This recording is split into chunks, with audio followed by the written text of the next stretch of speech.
Hi friends, आप लोग को स्वागत है आपके यूट्यूब चैनल ईडू हम सफ़र सफ़र सफलता की ओर। आज हम आपके लिए बिहार एसएससी जो इंटर स्तरीय की वैकेंसी आई हुई है उसके लिए रुक्मणी प्रकाशन द्वारा वॉल्यूम 2 प्रैक्टिस सेट निकाला गया। यह जो प्रैक्टिस सेट है हूबहू जैसा एग्जाम में क्वेश्चन पूछता है वैसा ही तैयार किया गया। इस वजह से यह सेट जो है बहुत इंपॉर्टेंट है। इसमें कुल 20 प्रैक्टिस सेट दिया गया है, जो कि 20 प्रैक्टिस सेट में से हम 3 प्रैक्टिस सेट का डिस्कशन करा दिए हैं। अगर अभी तक आप नहीं देखे हैं तो उसके लिए हम अलग से प्लेलिस्ट बना दिए, आप वहाँ से देख सकते हैं।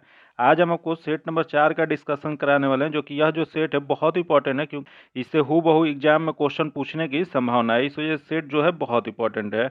आइए देखते हैं, आज हम आपको सेट नंबर 4 का डिस्कशन कराने वाले हैं। इसका पीडीएफ पाने के लिए आप मेरे टेलीग्राम चैनल या व्हाट्सएप ग्रुप से जुड़ के ले सकते हैं, जो कि लिंक जो है आपको डिस्क्रिप्शन में या कमेंट बॉक्स में मिल जाएगा। अगर पहली बार आप चैनल पे आए तो चैनल को सब्सक्राइब कर लीजिएगा और बगल में बेल आइकन है जिसको जरूर दबा लीजिएगा, ताकि जब भी वीडियो डालें तो आपको नोटिफिकेशन प्राप्त हो। और वीडियो को लाइक कीजिएगा और ज़्यादा से ज़्यादा दोस्तों के साथ शेयर कीजिएगा। आइए देखते हैं आज का पहला क्वेश्चन। आज का पहला क्वेश्चन जो दिया गया है कि 2024 ग्रीष्मकालीन ओलंपिक कहाँ आयोजित किया जाएगा। बताना आपको कि 2024 में जो ग्रीष्मकालीन ओलंपिक जो है वह कहाँ पे उसका आयोजन कराया जाएगा। तो यह जो कराया जाएगा फ्रांस में कराया जाएगा। इसका जो आंसर जगह ए नंबर हो जाएगा। आगे देख लेते हैं, अगला क्वेश्चन दिया गया कि अक्टूबर 2023 में भारतीय मूल के किस विज्ञानी को फैराडे पदक से सम्मानित किया गया है। तो यह जो फैराडे पदक जो दिया गया है यह दिया गया है आरोग्य स्वामी पालराज को। इसका जो आंसर जगह डी नंबर हो जाएगा। अगला क्वेश्चन देख लेते हैं, दिया गया कि भारत ने हाल ही में दिसंबर 2023 में किस देश के साथ अपने राजनयिक संबंधों के 50 साल पूरा होने का जश्न मनाया है। तो यह 50 साल जो होने का जश्न जो मनाया है यह कोरिया गणराज्य मनाया है। इसका जो आंसर जगह डी नंबर हो जाएगा। आगे देख लेते हैं, जो कि क्वेश्चन दिया गया सार्क के सदस्य देशों की संख्या कितनी है। बताना आपको कि सार्क सदस्यों की संख्या कुल कितना है। तो यह सार्क देशों की सदस्य की संख्या जो है कुल 8 है। जो कि कौन कौन सा देश इसमें शामिल है, तो भारत, पाकिस्तान, बांग्लादेश, नेपाल, भूटान, श्रीलंका, मालदीव, अफगानिस्तान है। ये 8 कुल देश इसमें शामिल है। वही क्वेश्चन पूछ देगा कि सार्क का पूरा नाम क्या होता है। तो सार्क का पूरा नाम होता है the south Asian association for regional cooperation होता है। वही क्वेश्चन पूछ देगा सार्क का मुख्यालय कहाँ पे है। तो सार्क का मुख्यालय जो है काठमांडू नेपाल में है। वही क्वेश्चन ये भी पूछ सकता है कि सार्क की स्थापना कब किया गया था। तो सार्क की स्थापना जो किया गया था 8 दिसंबर 1985 में किया गया था। इसका आंसर क्या हो जाएगा। तो इसका जो आंसर हो जाएगा, इसमें 8 देश है तो इसका आंसर ए नंबर हो जाएगा। अगला क्वेश्चन देख लेते हैं, दिया है किसी राज्य ने 1994 के बाद पहली बार जीतकर पदक तालिका में प्रथम स्थान प्राप्त करके राजा बलिंद्रा ट्रॉफी मेमोरियल राष्ट्रीय खेल अवार्ड प्राप्त किया है। तो यह जो अवार्ड जो प्राप्त किया गया वह महाराष्ट्र के द्वारा। इसका जो आंसर जगह ए नंबर हो जाएगा। अगला क्वेश्चन देख लेते हैं, दिया गया डुरंड रेखा किन दो देशों को विभाजित करता है। बताना आपको कि डुरंड रेखा जो है वह किस दो देशों के बीच में यह रेखा है। तो यह जो रेखा जो है वह अफगानिस्तान और पाकिस्तान के बीच में है। इसका जो आंसर जगह बी नंबर हो जाएगा। अगला क्वेश्चन देख लेते हैं, दिया गया फारबिडन सिटी कहाँ स्थित है। बताना आपको कि फारबिडन सिटी जो है वह कहाँ पे स्थित है। तो यह जो है चीन में है। इसका जो आंसर जगह डी नंबर हो जाएगा। वही क्वेश्चन पूछ जाएगा फारबिडन सिटी किसे कहा जाता है। तो यह जो कहा जाता है लहासा को। याद रखिएगा, क्वेश्चन पूछ देगा फारबिडन सिटी किसे कहा जाता है, तो यह लहासा को कहा जाता है। आगे देख लेते हैं, जो कि क्वेश्चन दिया गया त्रिवेंद्रम स्थित विक्रम साराभाई अंतरिक्ष केंद्र मुख्यतः संबंधित है। बताना आपको कि त्रिवेंद्रम में जो विक्रम साराभाई अंतरिक्ष केंद्र स्थित है वह किसके लिए है। तो इसको देख लेते हैं, इसका सही आंसर जो जाएगा यह रॉकेट छोड़ने के लिए प्रणोदकों के अनुसंधान से संबंधित है। इसका जो आंसर जगह ए नंबर हो जाएगा। वही क्वेश्चन पूछ सकता है कि दूरसंचार और मौसम संबंधी अंतरिक्ष उपयोग केंद्र कहाँ पे स्थित है। तो यह जो स्थित है वो अहमदाबाद में स्थित है। वही प्रक्षेपात्रों के निर्माण विक्रम साराभाई अंतरिक्ष केंद्र पर होता है। वही क्वेश्चन ये भी पूछ सकता है कि प्रक्षेपण का कार्य जो है इसरो का प्रमुख केंद्र कहाँ पे है। तो यह इसरो का प्रमुख केंद्र सतीश धवन अंतरिक्ष अनुसंधान केंद्र जो कि कहाँ पे स्थित है, तो यह आंध्र प्रदेश के श्रीहरिकोटा में स्थित है। इसका जो आंसर हो जाएगा वो ए नंबर हो जाएगा। अगला क्वेश्चन देख लेते हैं, व्यास सम्मान किस क्षेत्र में उत्कृष्ट योगदान के लिए दिया जाता है। बताना आपको कि व्यास सम्मान जो है ये किसके उत्कृष्ट योगदान के लिए दिया जाता है। तो यह जो दिया जाता है वह साहित्य के क्षेत्र में दिया जाता है। इसका जो आंसर जगह सी नंबर हो जाएगा। वही क्वेश्चन पूछ देगा कि यह व्यास सम्मान की शुरुआत कब किया गया था। तो इसकी शुरुआत जो है 1951 में किया गया था। जो कि यह किसके द्वारा दिया जाता है, तो यह के बिरला फाउंडेशन के द्वारा दिया जाता है। वही क्वेश्चन पूछ देगा कि 2023 का यह व्यास पुरस्कार किसे दिया गया है। तो 2023 का व्यास पुरस्कार जो है यह पुष्पा भारती को दिया गया है। यही क्वेश्चन पूछ देगा कि साहित्य के क्षेत्र में दिए जाने वाले सर्वोच्च पुरस्कार कौन सा है। तो यह जो पुरस्कार जो है ज्ञानपीठ पुरस्कार है। इसका जो आंसर हो जाएगा वो सी नंबर हो जाएगा। आगे देख लेते हैं, दिया गया कि मान बुकर पुरस्कार साहित्य के क्षेत्र में नोबेल पुरस्कारों के सबसे बड़ा पुरस्कार माना जाता है। यह इसकी शुरुआत कब किया गया था। तो इसकी शुरुआत जो किया गया था वो 1969 में किया गया था। इसका जो आंसर हो जाएगा सी नंबर हो जाएगा। अगला क्वेश्चन देख लेते हैं, दिया गया नवंबर 2023 में जारी वैश्विक जलवायु प्रदर्शन सूचकांक में भारत का स्थान कौन सा। बताना आपको, नवंबर 2023 में जो वैश्विक जलवायु प्रदर्शन सूचकांक जारी किया गया उसमें भारत का स्थान कौन सा है। तो इसमें भारत का स्थान जो है 8वां है। इसका जो आंसर हो जाएगा सी नंबर हो जाएगा। आगे देख लेते हैं, दिया गया पोर्टो नोवो निम्नलिखित में से किस देश की राजधानी है। बताना आपको कि पोर्टो नोवा जो है वह किस देश की राजधानी है। तो यह जो राजधानी जो है बेनिन के है। इसका जो आंसर हो जाएगा डी नंबर हो जाएगा। वही क्वेश्चन पूछ देगा, यहाँ दिया गया अंगोला, अंगोला किसकी राजधानी है। तो अंगोला जो है यह राजधानी लुआंडा की है। वही यहाँ दिया गया गोवन, गोवन किसका है। तो गैब्रोन जो है लिब्रिविलो की राजधानी है। तो इसका जो आंसर हो जाएगा डी नंबर हो जाएगा। आगे देख लेते हैं, जो कि क्वेश्चन देगा भारतीय संविधान के किस अनुच्छेद में देवनागरी लिपि में लिखी जाने वाली हिंदी को अंग्रेजी के साथ आधिकारिक सरकारी भाषा माना गया है। तो यह जो आधिकारिक सरकारी भाषा जो माना गया है, यह जो लिखा गया वह हो जाएगा अनुच्छेद 343 में लिखा गया। इसका जो आंसर हो जाएगा बी नंबर हो जाएगा। वही संविधान के भाग 17 में अनुच्छेद 343 से 351 तक राज्य भाषा के विषय में वर्णन किया गया है। वही क्वेश्चन पूछ जाएगा कि प्रत्येक वर्ष हिंदी दिवस के रूप में कब मनाया जाता है। यह जो मनाया जाता है 14 सितंबर को मनाया जाता है। आगे देख लेते हैं, दिया गया the poverty of political economic heart economics in bundle the poor नामक पुस्तक के लेखक कौन है। तो यह जो पुस्तक जो लिखी गई है वो मेघनाथ देसाई द्वारा लिखी गई। इसका जो आंसर जगह डी नंबर हो जाएगा। अगला क्वेश्चन देख लेते हैं, स्तंभों को मिलान करें। यहाँ जो दिया गया है उसका मिलान करना है। तो देख लेते हैं, इसमें पहला जो दिया गया है ICAR केंद्रीय शुष्क बागवानी संस्थान, जो कि यह कहाँ है। तो यह बीकानेर, जो कि सही है। अगला देख लेते हैं, दिया गया कि ICR केंद्रीय कपास अनुसंधान संस्थान, जो कि नागपुर, जो कि ये सही है। अगला देखिए राष्ट्रीय चावल अनुसंधान संस्थान, जो कि कटक, जो कि ये भी सही है। फिर अगला देखो भारतीय बागवानी अनुसंधान संस्थान, जो कि ये 4 नंबर हो जाएगा। तो इसका सही जो हो जाएगा 1 2 3 4, जो किसमें दिया गया है। यह जो दिया गया है सी में दिया गया है। इसका जो आंसर हो जाएगा वो सी नंबर हो जाएगा। आगे देख लेते हैं, जो कि अगला क्वेश्चन जो है मैथ्स का क्वेश्चन है। इसका जो सॉल्यूशन जो है आपको PDF में दे दिया जाएगा। PDF पाने के लिए आप मेरे टेलीग्राम चैनल या व्हाट्सएप ग्रुप से जुड़ के ले सकते हैं, जो कि लिंक जो है आपको डिस्क्रिप्शन में या कमेंट बॉक्स में मिल जाएगा। वहां से इसका PDF पा सकते हैं।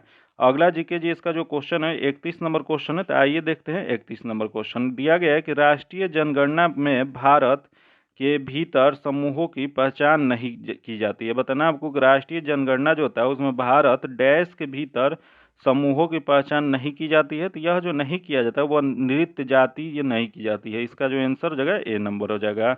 वही क्वेश्चन पूछ देगा कि जनगणना के कार्य जो होता है जनगणना अधिनियम 1948 के प्रावधानों के तहत किया जाता है। भारत के संविधान के किस अनुच्छेद के तहत जनगणना संघ सूची का विषय है। तो यह जो है अनुच्छेद 246 के तहत है। वही क्वेश्चन पूछ देगा कि 2011 की जनगणना जो है वह कौन सी जनगणना थी। तो भारत में यह 15वीं जनगणना थी, जो कि स्वतंत्रता के बाद जो था यह 7वीं जनगणना थी। अगला क्वेश्चन देख लेते हैं, दिया गया the roots of ancient India के लेखक थे। बताना आपको कि the roots of ancient India जो पुस्तक है वह किसके द्वारा लिखा गया है। तो यह जो लिखा गया है WA फॉरेन सर्विस द्वारा। इसका जो आंसर हो जाएगा सी नंबर हो जाएगा, WA फेयर सर्विस। अगला क्वेश्चन देख लेते हैं, जो कि दिया गया है जो यहाँ है वह अन्यत्र भी है, जो यहाँ नहीं है वह कहीं नहीं है। यह निम्न में से किस ग्रंथ में कहा गया है। तो यह जो कहा गया है यह महाभारत में कहा गया है। इसका जो आंसर हो जाएगा बी नंबर हो जाएगा। यही क्वेश्चन पूछ देगा कि महाभारत को किस नाम से जाना जाता है। तो महाभारत को जय संहिता के नाम से भी जाना जाता है, जो कि यही क्वेश्चन पूछ देगा यह किसके द्वारा लिखा गया है। ये महाभारत जो है मूल रचनाकार जो है वेद व्यास इसके थे, जो कि वही महाभारत में कुल कितने पर्व हैं। तो महाभारत में कुल 18 पर्व हैं। अगला क्वेश्चन देख लेते हैं, निम्न में से किस एक्ट के द्वारा भारत के वायसराय को अध्यादेश जारी करने की शक्ति प्रदान की गई है। तो यह जो प्रदान जो किया गया है इंडियन काउंसिल एक्ट सन 1861 के तहत। इसका जो आंसर जगह बी नंबर हो जाएगा। अगला क्वेश्चन देख लेते हैं, हिंदू पौराणिक कथा के अनुसार समुद्र मंथन हेतु किस सर्प ने रस्सी के रूप में स्वयं को प्रस्तुत किया था। तो यह जो प्रस्तुत जो किए थे वह वासुकी द्वारा। इसका जो आंसर जगह बी नंबर हो जाएगा। वही अगला क्वेश्चन देख लेते हैं, दिया गया ठुमरी गायिका गिरिजी देवी संबंधित है। बताना आपको कि ठुमरी गायिका गिरिजी देवी किससे संबंधित है। तो इनका जो संबंध जो है बनारस घराने से है। इसका जो आंसर हो जाएगा ए नंबर हो जाएगा। अगला क्वेश्चन देख लेते हैं, दिया गया राजस्थान में शरीर पर चित्र गुदवाने की प्रथा प्रचलित है। यह जनजाति में यह प्रथा अधिक लोकप्रिय है। यह जनजाति कौन सी है। तो यह जो जनजाति जो है वह भील जनजाति है। इसका जो आंसर हो जाएगा बी नंबर हो जाएगा। वही क्वेश्चन पूछ देगा भारत की सबसे बड़ी जनजाति कौन सी है। तो भारत की सबसे बड़ी जनजाति जो है भील जनजाति है।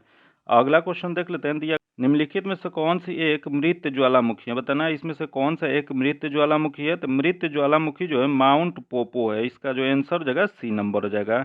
बाकी यहाँ देगा माउंट फ्यूजियामा दिएगा, माउंट एटना दिएगा और स्ट्राम्बोली दिएगा, जो कि यह जो है यह एक जागृत ज्वालामुखी है। जान लेते हैं कि यह माउंट फ्यूजियामा कहाँ पे है। तो माउंट फ्यूजियामा जो है यह जापान में स्थित है। फिर यहाँ देगा माउंट एटना, माउंट एटना जो है यह इटली में स्थित है। फिर ये स्ट्राम्बोली जो है यह कहाँ पे है। तो यह जो है इटली के सिसिली द्वीप में स्थित है। तो याद रखिएगा, इसका यही क्वेश्चन पूछ जाएगा माउंट पोपा कहाँ है। तो माउंट पोपा जो है म्यांमार में स्थित है। इसका जो आंसर जगह सी नंबर हो जाएगा।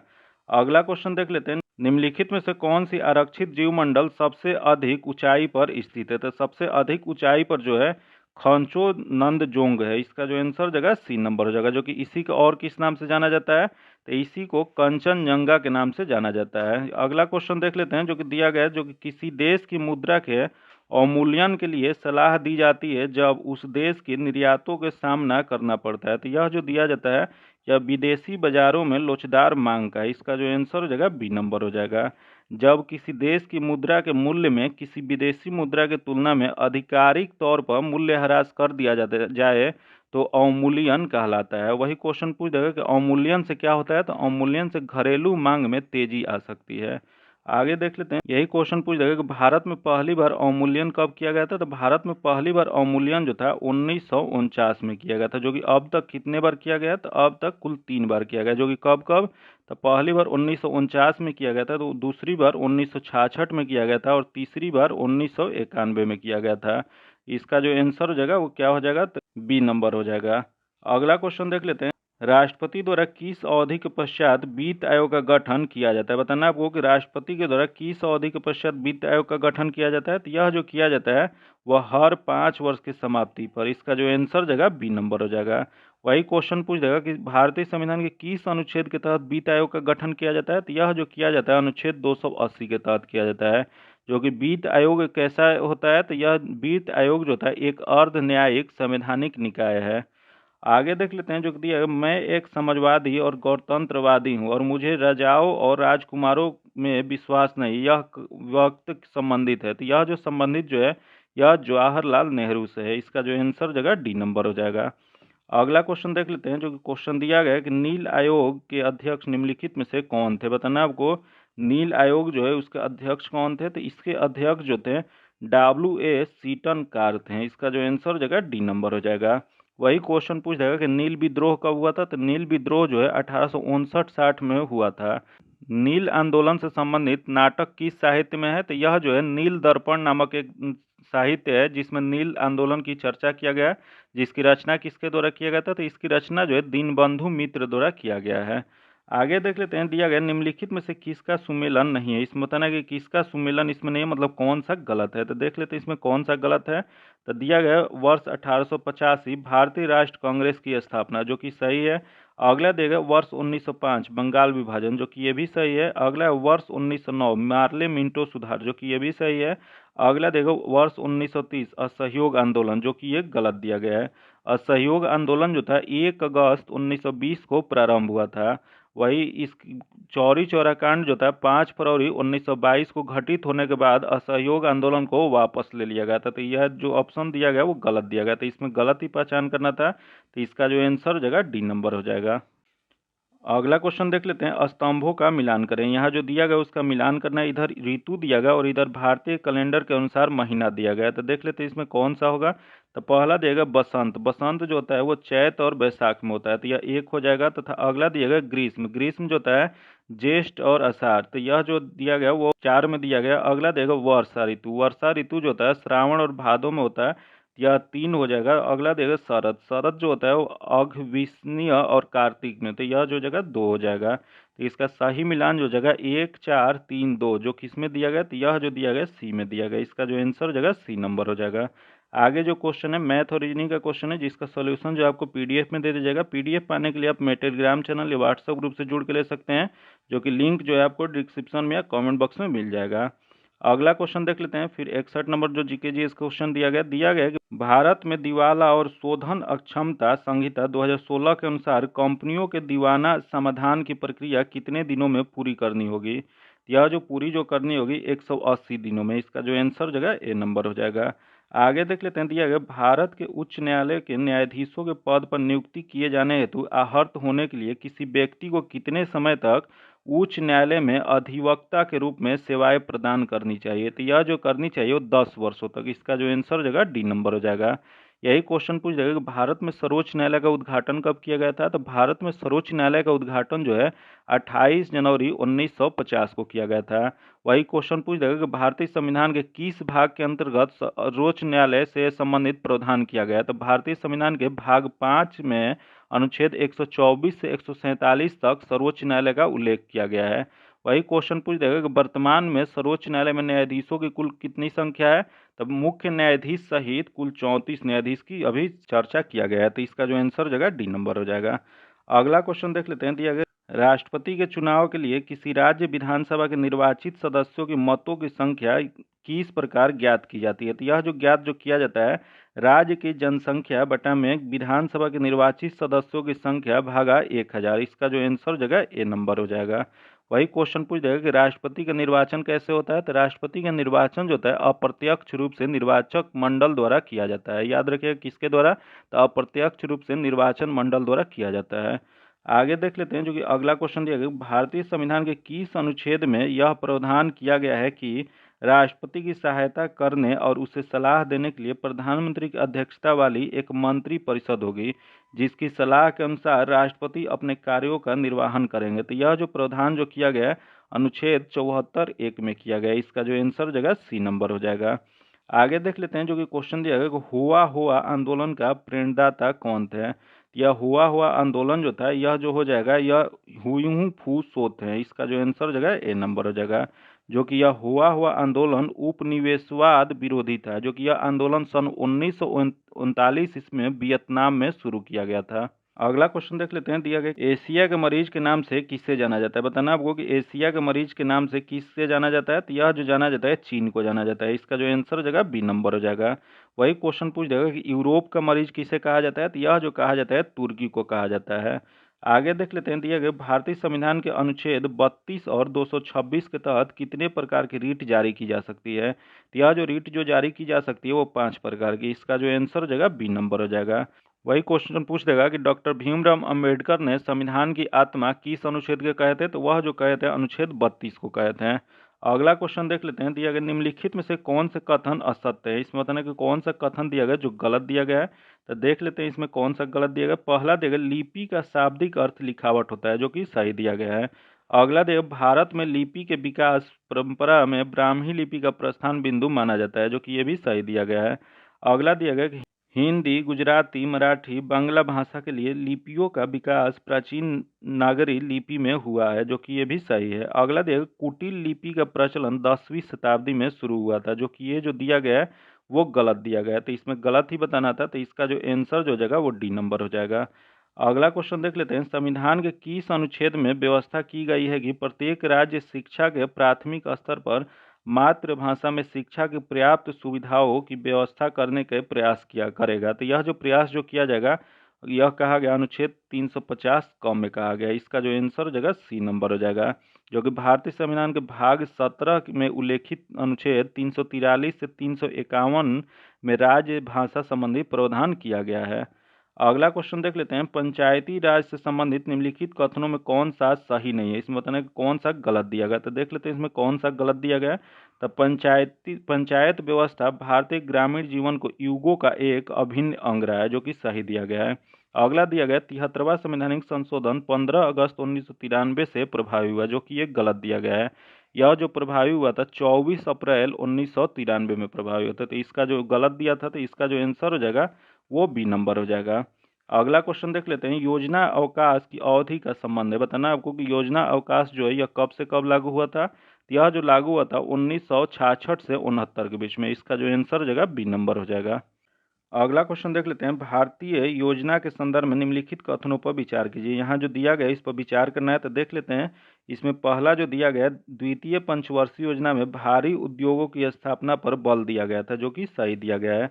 अगला दिया गया है, तृतीय पंचवर्षीय योजना ने औद्योगिकरण की रणनीति के रूप में आयात प्रतिस्थापना की अवधारणा को प्रारंभ किया, जो कि ये भी सही दिया गया। तो उपयुक्त में से कौन सा कथन सत्य है। तो इसमें 1 और 2 दोनों सत्य है। तो इसका जो आंसर हो जाएगा सी नंबर हो जाएगा। अगला क्वेश्चन देख लेते हैं। अंग्रेजों और बर्मा के बीच हुई संधि के परिणाम स्वरूप वर्ष 1826 में अंग्रेजों ने असम को हड़प लिया था। तो यह जो अंग्रेज जो थे असम को जो हड़पे थे, यह डाम्बू की संधि के तहत। इसका जो आंसर हो जाएगा सी नंबर हो जाएगा। और अगला क्वेश्चन देख लेते हैं। नीति आयोग के विषय में निम्नलिखित में से कौन सा एक सही नहीं है। इसमें बताना है कि इसमें से कौन सा गलत दिया गया। तो देख लेते हैं इसमें कौन सा गलत दिया गया। तो पहला देखिए, इसका गठन योजना आयोग के स्थान पर किया गया है, जो कि सही दिया गया है। जो कि योजना आयोग का गठन कब किया गया था। तो योजना आयोग का गठन जो है 15 मार्च 1950 को किया गया था, जो कि उसके स्थान पे यह योजना आयोग के स्थान पे नीति आयोग का कर दिया गया। अगला देख लेते हैं। इसमें एक पूर्वकालिक अध्यक्ष होता है, जो कि ये गलत दिया गया है। अगला देखिए, इसका गठन जनवरी 2015 में किया गया था, जो कि सही है। अगला है, यह सहकारी संघवाद के सिद्धांत पर आधारित है, जो कि ये भी सही है। तो इसमें गलत बताना था। तो इसका जो गलत हो जाएगा वो बी नंबर हो जाएगा। इसका आंसर बी नंबर। अगला क्वेश्चन देख लेते हैं। दिया गया कि महात्मा गांधी ने साबरमती से लेकर दांडी तक प्रसिद्ध नमक मार्च शुरू किए थे। वह दांडी गुजरात के किस जिले में है। तो यह जो है नवसारी जिला में है। इसका जो आंसर हो जाएगा बी नंबर हो जाएगा। वही यह कब किए थे। तो 12 मार्च 1930 को गांधी जी अपने 78 समर्थकों के साथ साबरमती स्थित अपने आश्रम से लगभग 384 किलोमीटर दूर दांडी के लिए प्रस्थान किए थे। 24 दिनों की यात्रा के पश्चात 5 अप्रैल 1930 को गांधी जी दांडी गांव पहुंचे थे। तो इसका जो आंसर हो जाएगा बी नंबर हो जाएगा। आगे जो क्वेश्चन है वो रीजनिंग का क्वेश्चन है, जो कि इसका सॉल्यूशन जो आपको पीडीएफ में दे दिया जाएगा। पीडीएफ पाने के लिए आप मेरे टेलीग्राम चैनल या व्हाट्सएप ग्रुप से जुड़ के ले सकते हैं, जो कि लिंक जो है आपको डिस्क्रिप्शन में या कमेंट बॉक्स में मिल जाएगा। अगला क्वेश्चन देख लेते हैं। दिया गया निम्न में से उर्वरक क्रांति में कौन सा रंग संबंधित है। तो इसमें देख लेते हैं उर्वरक के लिए कौन सा रंग हो जाएगा। तो यह जो जगह भूरा रंग। इसका जो आंसर हो जाएगा बी नंबर हो जाएगा। उसी को भूरी क्रांति जो कहा जाता है वह उर्वरक क्रांति से संबंधित है। वही यहाँ दिया गया गुलाबी। गुलाबी किस कलर से है। तो यह गुलाबी क्रांति जो है झींगा मछली के उत्पादन से संबंधित है। अगला क्वेश्चन देख लेते हैं। असम और अरुणाचल प्रदेश को जोड़ने वाली भारत की सबसे लंबी सड़क सह रेल पुल क्या कहलाता है। तो यह जो रेल पुल जो है कहलाता है वो बोगीबील ब्रिज कहलाता है। इसका जो आंसर हो जाएगा बी नंबर हो जाएगा। जो कि इसकी कुल लंबाई कितनी है। तो इसकी कुल लंबाई जो है 4.94 किलोमीटर है। अगला क्वेश्चन देख लेते हैं। भारत के किस राज्य में शिशु मृत्यु दर सबसे कम है। बताना आपको कौन सा राज्य में शिशु दर मृत्यु जो है सबसे कम है। तो यह जो है वह केरल में है। इसका जो आंसर हो जाएगा बी नंबर हो जाएगा। आगे देख लेते हैं। सीसी शहर और सीरी दुर्ग का निर्माण किसने करवाया था। बताना आपको कि सीसी शहर और सीरी दुर्ग का निर्माण किसके द्वारा करवाया गया था। तो यह जो करवाया गया था अलाउद्दीन खिलजी के द्वारा। इसका जो आंसर हो जाएगा सी नंबर हो जाएगा। अगला क्वेश्चन दिया गया है कि भारत में वन नीति 1992 ईस्वी का संशोधन कब किया गया था। तो इसमें जो संशोधन जो किया गया था 1988 ईस्वी में किया गया था। इसका जो आंसर हो जाएगा डी नंबर हो जाएगा। आगे देख लेते हैं। जो कि दिया गया कि एक द्रव की बूंद व एक साबुन के बुलबुले की त्रिज्या समान है। यदि द्रव की बूंद में दाब अधिव्यक्त के मान P1 और साबुन के बुलबुले का दाब अधिव्यक्त का मान P2 है, तो वह क्या होगा। तो इसका जो हो जाएगा 2P1 इक्वल टू P2 हो जाएगा। इसका जो आंसर हो जाएगा सी नंबर हो जाएगा। आगे देख लेते हैं। जो कि दिया गया कि हाइड्रोजन आवर्त सारणी के किन दो समूहों के गुणों में मेल खाता है। यह जो मेल जो खाता है वो समूह 1 और समूह 17। इसका जो आंसर हो जाएगा सी नंबर हो जाएगा। वही क्वेश्चन पूछ देगा कि हाइड्रोजन परमाणु में कितने प्रोटॉन होते हैं। तो हाइड्रोजन परमाणु में एक प्रोटॉन तथा कोई न्यूट्रॉन नहीं होता है। आगे देख लेते हैं। जो कि क्वेश्चन दिया गया निम्नलिखित में से किन्हें ऊर्जा संग्रहण के लिए प्रयोग किया जा सकता है। बताना अब इसमें से ऊर्जा संग्रहण के लिए किसे प्रयोग किया जा सकता है। यह जो किया जा सकता पहला दिया गया संपीड़ित वायु, जो कि नहीं किया जाता है। अगला स्प्रिंग, जो कि इवन नहीं होता है। अगला है बैटरी, जो कि इससे भी नहीं किया जाता है। अगला दिया गया है संधारिता, जो कि इसका किया जा सकता है। तो इसका जो हो जाएगा केवल एक हो जाएगा। इसका आंसर ए नंबर हो जाएगा। अगला क्वेश्चन देख लेते हैं। उस समूह की पहचान कीजिए जिसमें आने वाले पादपों की शारीरिक संरचना स्पष्ट नहीं होती है। इन पादपों की समानता शैवाल कहा जाता है और ये पौधे मुख्य रूप से जलीय होते हैं। तो यह जो हो जाएगा, यह थैलोफाइटा में होते हैं। इसका जो आंसर हो जाएगा डी नंबर हो जाएगा। अगला क्वेश्चन देख लेते हैं। एक तत्व के समस्थानिक आइसोटोप किसमें भिन्न होते हैं? बताना है आपको कि एक तत्व के समस्थानिक जो होते हैं आइसोटोप जो होते हैं वह क्या भिन्न होते हैं? तो यह जो भिन्न जो होते हैं न्यूट्रॉनों की संख्या। इसका जो आंसर हो जाएगा सी नंबर हो जाएगा।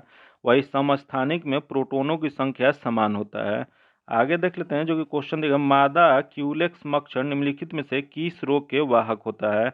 यह जो वाहक जो होता है फाइलेरिया का होता है। इसका जो आंसर हो जाएगा बी नंबर हो जाएगा। जो कि फाइलेरिया जो होता है, फाइलेरिया रोग फाइलेरिया ब्रैंकोफाइटी नामक कृमि से होता है। जो कि यह किसके काटने से होता है?